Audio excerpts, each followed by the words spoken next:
आप देख रहे हैं मथुरा न्यूज़ 24।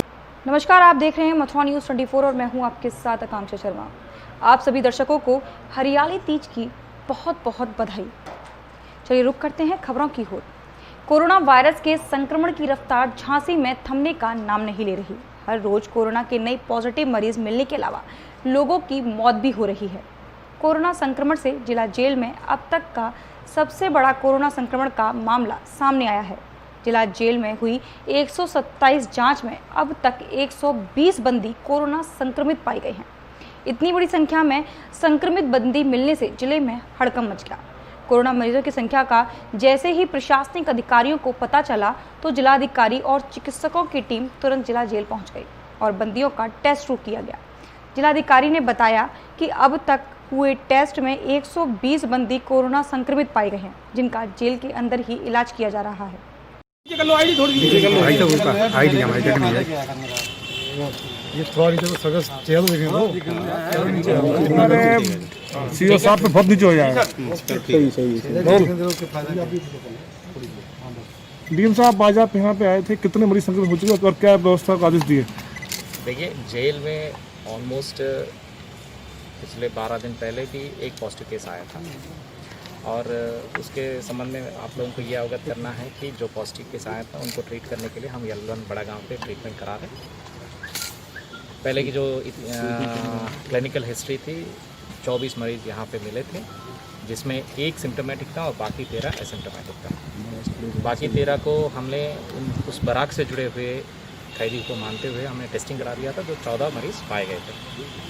अब इस बीच में हम लोग ने एक विशेष अभियान के तहत ये सोचा था कि पूरे जेल में जितने भी लोग हैं उनकी सुरक्षा को देखते हुए और जितने भी हमारे कैदी हैं उनकी स्वास्थ्य की हालत को देखते हुए एक टेस्टिंग की जो व्यवस्था है वो सुनिश्चित करने के लिए तो भेजा गया।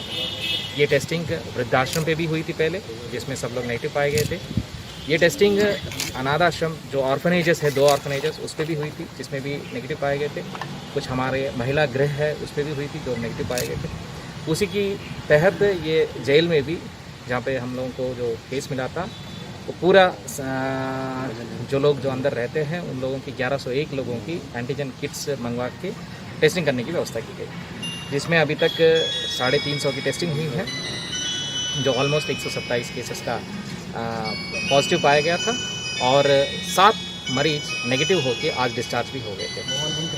एक अच्छी बात यह है कि जितने भी हमारे यहाँ पे टेस्टिंग हो रही थी सभी का एसिम्टोमेटिक केसेस पाया गया था। उस एसिम्टोमेटिक केसेस में जो लक्षण जो नहीं दिखा रहे थे उन सब लोगों को जेल के अंदर ही एक कोविड का बरक बना दिया था और जो नॉन कोविड है उनका अलग से आइसोलेशन फैसिलिटी रखा गया है। और यहाँ पे ही एक कोविड की L1 फैसिलिटी के तहत राउंड द क्लॉक 2 डॉक्टर्स को और राउंड द क्लॉक 2 CHOs को और 2 फार्मासिस्ट को यहाँ पे तैनात किया था। इन लोगों को विटामिन सप्लीमेंट्स के संबंध में जो भी व्यवस्था करना है वो सारे कुछ हम लोग करा रहे हैं और साथ में इनकी पल्स ऑक्सीमीटर्स की व्यवस्था है, लगभग 250 के आसपास हम लोग उपलब्ध करा रहे हैं, जिसके तहत किसी की हालत अगर बिगड़ने की संभावना है वो दूरदृष्टि इस व्यवस्था को देखने के लिए हम लोग ने यहाँ पे अपना मेडिकल टीम्स को तैनात कराया। अभी कितने लोग इलाज चल रहा है इसमें?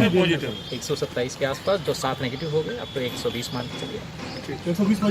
120 और सब एसिम्टोमेटिक। आखिर ऐसे कितनी बड़ी संख्या में कैसे हुई है, इसकी वजह क्या रही? इसकी वजह ये है कि एक तो है यहाँ की आगमन तो है, सब्जी के संबंध में हो, राशन के संबंध में हो, और दूसरी तो है कि कुछ लोग अपना न्यायालय पे पैरवी करने के लिए, शायद आपको ये भी जानकारी है कि न्यायालय परिसर में भी 2-3 लॉयर्स को हुआ था, हमारे कांस्टेबल्स को भी हुआ था और कुछ लोग अपना स्वास्थ्य परीक्षण के लिए भी रेगुलरली जो जाते हैं उस पर भी ये सारी चीज़ इसीलिए तो सामने आया था। लेकिन स्प्रेड जो होना है, स्प्रेड को रोकने के लिए ये सारी टेस्टिंग अभियान हमने यहाँ पे शुरू करा। टोटल बंदी कितने हैं सर जेल में? 1101 और क्षमता कितनी है सर? 1101 के हिसाब से अगर देखिए कि मतलब इसकी दुगना क्षमता होनी चाहिए। Thank you sir. Hindu Yuva Vahini के द्वारा गुरुवार को मथुरा शहर के नए बस स्टैंड के समीप स्थित एक निजी स्थान पर एक पत्रकार वार्ता का आयोजन किया गया। इस दौरान हिंदू युवा वाहिनी भारत के उपस्थित पदाधिकारियों के द्वारा अपना पक्ष रखते हुए बीते दिनों शहर के गोवर्धन मार्ग स्थित एक गेस्ट हाउस में संगठन ने आयोजित किए गए कार्यक्रम से अपना किसी भी प्रकार का संबंध होने से इनकार किया। वहीं उन्होंने कुछ मीडिया में छपी खबरों में उस संगठन का नाम गलती से गलत प्रकाशित किए जाने पर भी स्पष्ट किया है कि वह संगठन हिंदू युवा वाहिनी भारत नहीं है, बल्कि एक अन्य संगठन है जिससे उनके संगठन का कोई संबंध नहीं है।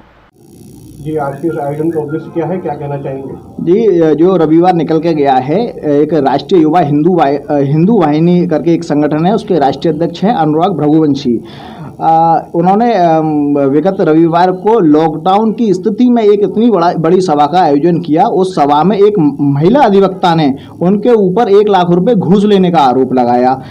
आप सभी मीडिया चैनल के माध्यम से, आप सभी मीडिया चैनल वालों ने उसको हिंदू त्रुटिपूर्ण तरीके से, गलती से हिंदू युवा वाहिनी भारत करके दिखाया, जो कि एक संगठन के मान सम्मान स्वाभिमान पर ठेस पहुंचाता है। तो मथुरा की जनता ने, पूरे उत्तर प्रदेश की जनता ने ये महसूस किया कि हिंदू युवा वाहिनी भारत के राष्ट्रीय अध्यक्ष के ऊपर 1 लाख रुपए लेने की घूस लेने का आरोप प्रत्यारोप लगा है। आज उसी के स्पष्टीकरण के लिए हमने ये प्रेस वार्ता आयोजित की है कि राष्ट्रीय युवा हिंदू वाहिनी संगठन अलग है, हिंदू युवा वाहिनी भारत संगठन अलग है। उस संगठन में जिस प्रकार से हम सभी ने देखा, आप सभी मीडिया चैनल के माध्यम से जो वीडियो वायरल हो रहे हैं फेसबुक पे, व्हाट्सएप पे, सोशल मीडिया पर, हमने देखा वहाँ एक महिला अधिवक्ता से जिस तरीके की बदतमीजी की गई, जिस तरीके से उनको धक्का मार के, लात मार के उनको राष्ट्रीय युवा हिंदू वाहिनी के कार्यकर्ताओं ने कार्यक्रम से बाहर भगाया, वो वाकई निंदनीय है। हम उसकी, हिंदू युवा वाहिनी भारत उसकी निंदा करते हैं।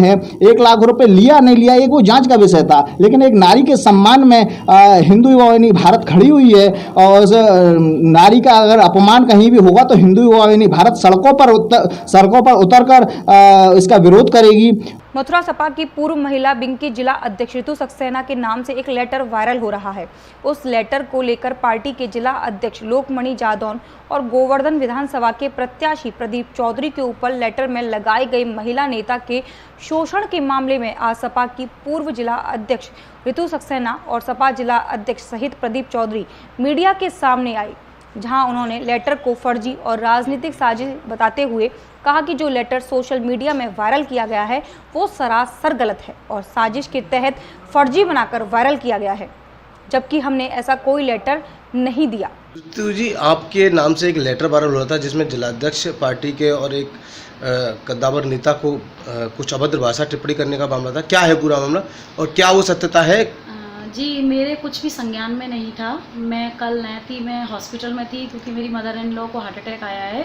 मुझे कल रात शाम को पता चला 6 बजे के बाद कि इस तरह से कोई मेरा एक लेटर वायरल हो रहा है सोशल मीडिया पे, जो कि किसी भी व्यक्ति ने छपवा करके मेरे फर्जी सिग्नेचर करके इस तरह का लेटर वायरल कर दिया है। इससे मेरी भी छवि खराब हो रही है और हमारे माननीय जिला अध्यक्ष जी की, हमारे प्रदीप चौधरी जी की, जो कि पूर्व प्रत्याशी रहे हैं और आगे भी प्रत्याशी रहेंगे, उनकी भी छवि धूमिल की जा रही है और हमारी समाजवादी पार्टी की भी छवि धूमिल की जा रही है। तो क्या लगता है, क्या किसी का षड्यंत्र है? कौन हो सकता है इस तरह के? जी, मैं किसी का नाम तो नहीं ले सकती हूँ, लेकिन हाँ, इस प्रकरण में जाँच चल रही है और मैं इसकी पूरी तह तक जाऊंगी, पूरी जांच करा करके, और जो दोषी होगा उसको मैं पूरे तरह से उसको दंड दिलवाऊंगी। अपने राष्ट्रीय अध्यक्ष जी से मिलकर के उसको बिल्कुल दंडित कराऊंगी उसको। जिला मजिस्ट्रेट सर्वज्ञ राम मिश्र के निर्देश पर डिप्टी कलेक्टर राजीव उपाध्याय को नगर निगम जल निगम की टीम के साथ प्राथमिक विद्यालय नगला अमरा विकासखंड मथुरा में जल निगम द्वारा बनाए जा रहे ट्यूबवेल पर स्थानीय ग्रामवासियों ने विरोध किया, जिस कारण ट्यूबवेल का कार्य प्रारंभ कराने के लिए भेजा गया। ग्राम पाली खेड़ा में जल निगम द्वारा पानी की टंकी को तैयार किया जा चुका है और पाइपलाइन भी बिछा दी गई है, लेकिन जल निगम के अधिकारियों ने स्थानीय नगला अमरा के वासियों से वार्ता करके समझाने के बावजूद पिछले 3 माह से प्राथमिक विद्यालय नगला अमरा परिसर में अनावश्यक विरोध करके नलकूप नहीं बनाने दिया जा रहा था।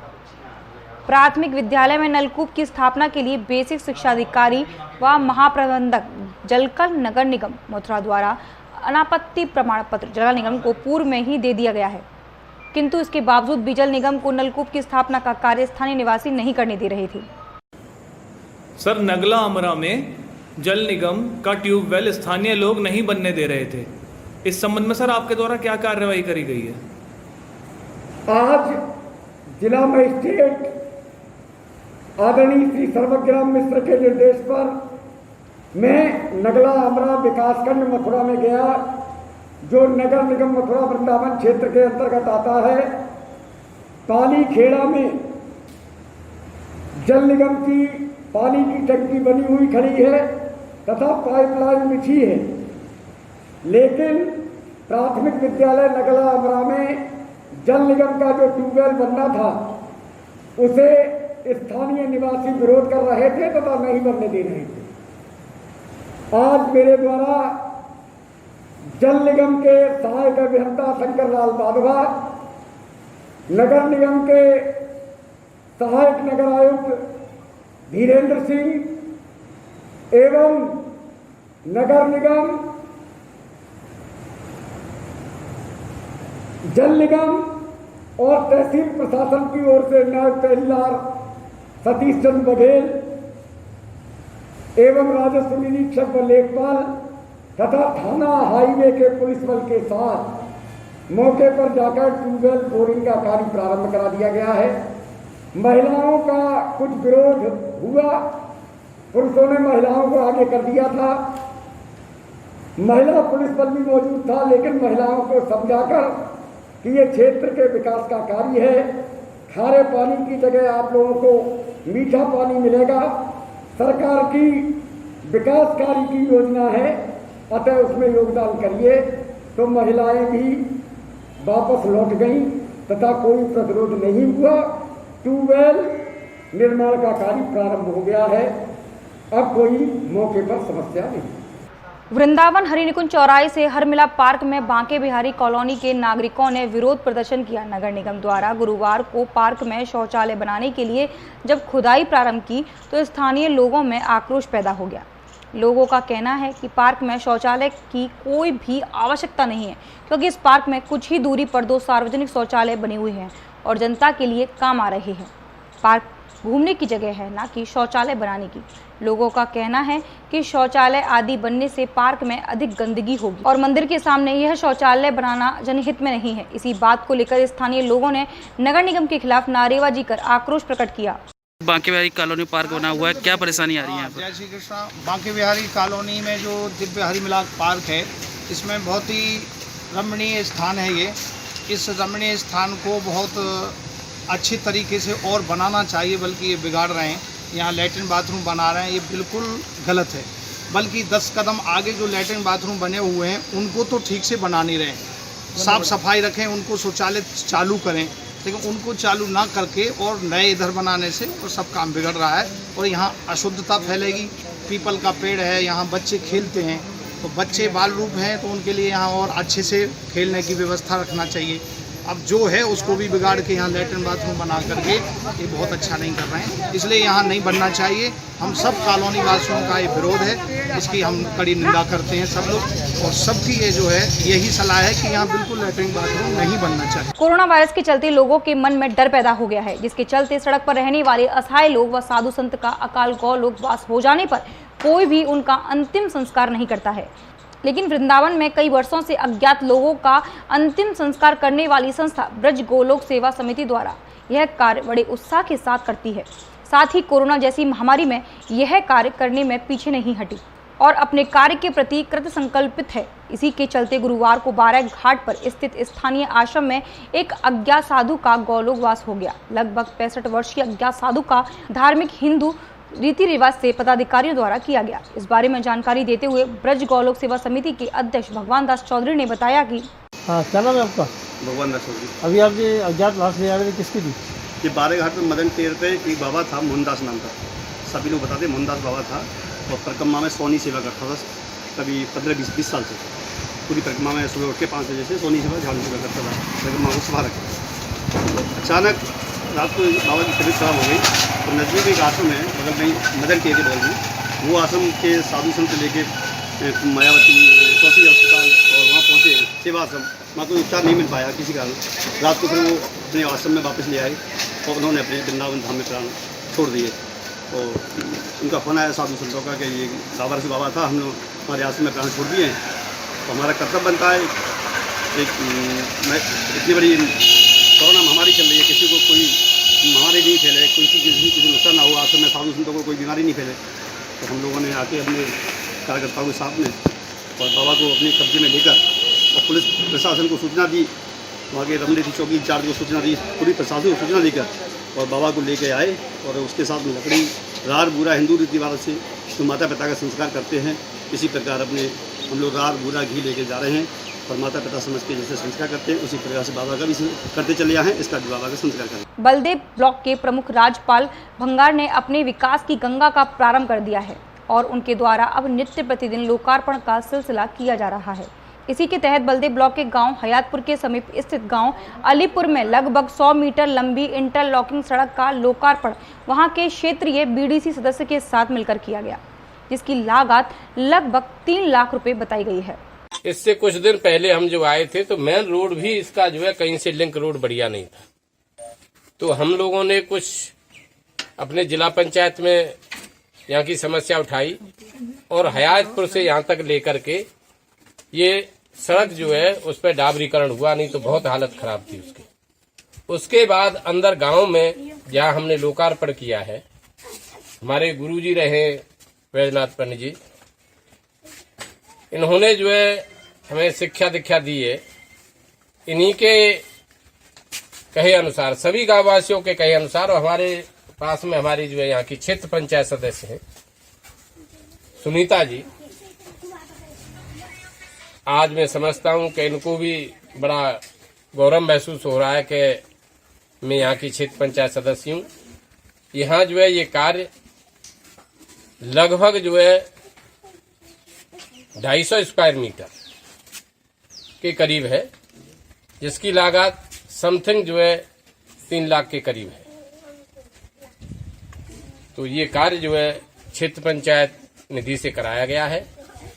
इस रास्ते की मैं पहले भी यहाँ देख के गया था मौके पे, तो बहुत खराब थी। कई बुजुर्ग जो है रास्ते में चलते चलते गिर जाते थे, ऐसी स्थिति थी इसकी। तो मैंने इसको मौका माना करके देख के जो है इस कार्य को कराया है। मैं समझता हूँ सभी गांव वाले जितने भी खड़े हैं सब इस कार्य से पूरी तरह संतुष्ट हैं। अभी तक के लिए सिर्फ इतना ही। मुझे दीजिए इजाजत, फिर मिलेंगे नई खबरों के साथ। नमस्कार।